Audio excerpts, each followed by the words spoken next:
You know, there are not a whole lot of certainties when it comes to parenting, but one of them for sure is you need a car seat to tote your baby around. So we decided to interview a firefighter who also happens to be a car seat technician to get his expertise and insights on the best practices for safely and successfully installing a car seat. Let's check it out.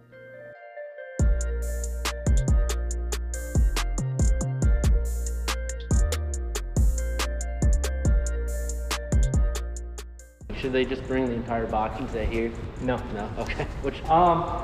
Typically a lot of the time, especially with your younger parents, most of the time, cut open the box, read through it yourself, try to get it done. Okay. And that's huge. Get it in. If you get it in wrong, we can fix it. Okay. If you're totally lost, bring it up and we'll handle all of it. Okay. So what are some of the most common things if somebody has it in or they've tried, that some of the most common mistakes they've made or things that you're looking for to make sure it's installed correctly? Some mistakes are either not tightening it down enough or tightening it down way too much. Okay. Other things are, the majority of new cars, I think it's after '06 that are built, have the latch anchors in them.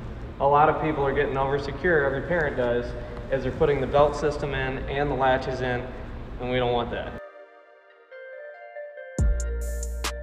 I believe in the anchor system better. That's what it's there for. Seatbelt works just fine. Usually when we need to use the seatbelt or we use the seatbelt, they're in the older vehicles. If you have the anchors, use them. It's your best way to get them in and out. And parents can get frustrated using the lap belts because they can be tricky sometimes. Yeah. When you have the shoulder strap, which I didn't know until I took the class, you have your seat belts in all new vehicles. I think it was after '06.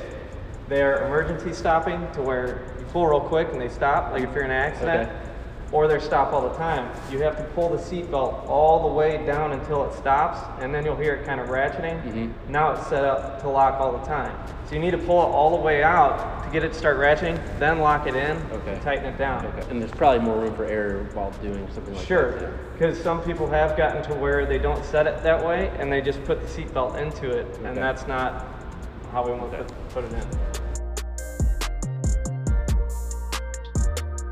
Is there anything else that as a certified car seat technician that you think is important that we haven't talked about? That mostly keep your kids rear facing as long as possible, as long as they can still be.